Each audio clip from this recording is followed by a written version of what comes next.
প্রিয় দর্শক মণ্ডলী, আসসালামু আলাইকুম। দেশ দেশের ভাই থেকে যারা ভিডিও দেখছেন তাদের সকলকে শুভেচ্ছা এবং অভিনন্দন। শীতের একটি উষ্ণতম দিন বলতে পারেন, যে খুবই মানে এখানে বলতে পারেন যে আমরা যে জায়গাটা এখন দাঁড়ানো, এই জায়গায় এখন প্রায় 15 ডিগ্রি সেলসিয়াস তাপমাত্রা। তো সেই জায়গাটিতে দাঁড়িয়ে কিন্তু আমরা আমাদের কাজ কিন্তু ভুলে যাইনি। আমরা আমাদের 00128 অর্থাৎ 128 নাম্বার ক্লায়েন্ট আইডি, যেটা আমাদের সুখের ঠিকানা B31 একটি পাইলের কার্যক্রম চলমান, সেখানে আমরা চলে আসছি। তো এই জায়গায় পাইল সম্পর্কিত কিছু কথা আমরা আপনাদেরকে শুরুতেই বলার চেষ্টা করব। সেখানে আপনার স্ক্রিনে দেখতে পাচ্ছেন যে পাইলের লেআউট সম্পর্কিত কিছু তথ্য সেখানে উঠে আসছে।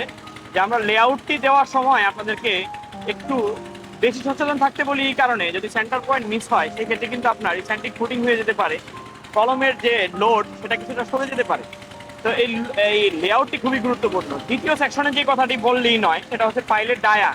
আমরা যে ডায়াটি নিয়ে কাজ করতেছি এটা হচ্ছে 18 ইঞ্চি ডায়া। স্ট্রাকচার ডিজাইন অনুযায়ী আপনার যে ডায়া হবে সেই ডায়ার মান ঠিক রাখতে হবে আপনাকে। এখানে আমাদের 18 ইঞ্চি ডায়ার জন্য কেজ সেট আপটা কি হবে, অর্থাৎ কেজের এই পাশ থেকে এই প্রান্ত পর্যন্ত এটার যে স্পাইরাল হচ্ছে সেটার মাপ, এটার স্পেসিং, অর্থাৎ এই জায়গায় কতটুকু স্পেসিং দিয়ে আপনার স্পাইরালটাকে বাঁধা লাগবে, এবং এটার যে মূল যা মেইন রড সেটার পজিশন কি হবে সেটা। এবং পরবর্তীতে যদি আমরা যাই, সেটা হচ্ছে সয়েল কন্ডিশন 3 নম্বরে। এই জায়গার যে সয়েল কন্ডিশন, সেই সয়েল কন্ডিশনটা আপনার সয়েল টেস্টের মাধ্যমে কিন্তু প্রকাশ পায়, বা সয়েল টেস্টের মাধ্যমে জানা যায় যে এই যার সয়েল কেমন আছে। সেই সয়েল অনুযায়ী কিন্তু আপনাকে এই ফাইলটাকে ডিজাইন করা লাগবে।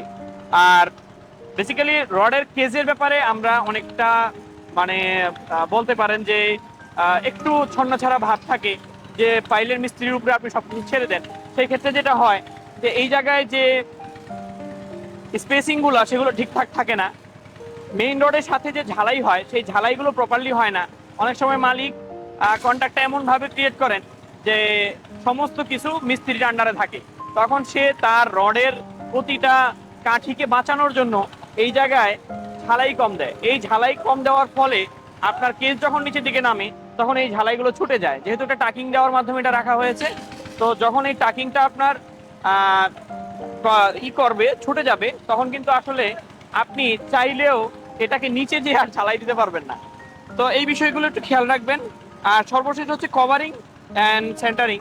আমরা কভারিং এর কথা এই জন্য বলি যে এই জায়গায় যে কেসটি নির্মাণ করা হয়েছে, এই কেস থেকে মাটির দূরত্ব মিনিমাম 3 ইঞ্চি থাকতে হবে। এই জন্য কিন্তু এই জায়গায় ব্লক লাগানো লাগবে।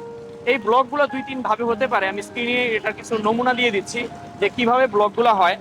আর সর্বশেষ হচ্ছে কংক্রিটের কাস্টিং। কংক্রিটের কাস্টিং এর ক্ষেত্রে আপনাকে সর্বোৎকৃষ্ট মানের খোয়া, বালু এবং পাথর ব্যবহার করা লাগবে। আপনি এখানে যে পাথরটা আমার হাতে দেখতে পাচ্ছেন, যে বালুটা হাতে দেখতে পাচ্ছেন, এই বালুটা কিন্তু খুবই ভালো মানের। এখানে আমি গুড়ি গুড়ি পাথর দেখতে পাচ্ছি, জানি না স্ক্রিনে কতটুকু বোঝা যাচ্ছে, যে পাথরগুলো কিন্তু এখানে প্রকাশ পাচ্ছে। এই যে এই বালুগুলো খুবই ভালো মানের এবং মোটা দানার, যেটা 2.5 এর কাছাকাছি। ঠিক আছে। তো এর পাশাপাশি আপনি যে পাথর ইউজ করবেন সেই পাথরের মান ভালো হতে হবে। যে রড ইউজ করবেন, এখানে বিএসআরএম এর এক্সট্রিম ব্র্যান্ডের এক্সট্রিম যে কোয়ালিটিটা সেটা ব্যবহার করা হচ্ছে 72.5 গ্রেডের। এবং তার সাথে বাংলাদেশের প্রথম সারির যে সিমেন্টগুলো হয়ে থাকে সেই একটি সিমেন্ট হচ্ছে ক্রাউন সিমেন্ট, যে সিমেন্টটি এই প্রজেক্টে শুরু থেকে ব্যবহার হচ্ছে। তো এগ্রিগেট এবং বন্ডিং এজেন্ট এবং আপনার যে রেইনফোর্সমেন্ট, সেটার সমন্বয়ে কিন্তু আপনার এই কাস্টিংটা কমপ্লিট হবে। সুতরাং এগুলো যদি নিম্নমানের হয় সেই ক্ষেত্রে আপনার পাইলটাও নিম্নমানের হবে এবং কাঙ্ক্ষিত স্ট্রেন্থে আসবে না। আর সর্বশেষ হচ্ছে কন্টিনিউয়াস কাস্টিং। আমি স্ক্রিনে একটা ভিডিও শেয়ার করছি যেখানে আপনি দেখতে পাচ্ছেন কিভাবে ঢালাইটা নিচের দিকে পড়ে। সেটা যদি কন্টিনিউয়াস না হয়, মাঝখানে যদি ছেড়ে দেয়, তাহলে কিন্তু পুরো পাইলটা আপনার সম্পূর্ণ হবে না। মাঝে একটা লাইনার পড়ে যাবে, ফাঁকা লাইন, যার কারণে আপনার যে পাইল সেই পাইলটা ক্ষতিগ্রস্ত হবে। আর সর্বশেষ হচ্ছে পাইলের টপ লেভেল। পাইলের টপ লেভেল রাখার জন্য আপনাকে শুরুতেই এই বিল্ডিং এর স্ট্রাকচারাল ডিজাইন অনুযায়ী যে প্লিন্থ লেভেল থাকবে সেটার অনুযায়ী মেজারমেন্ট কমপ্লিট করে টপ লেভেল রাখা লাগবে।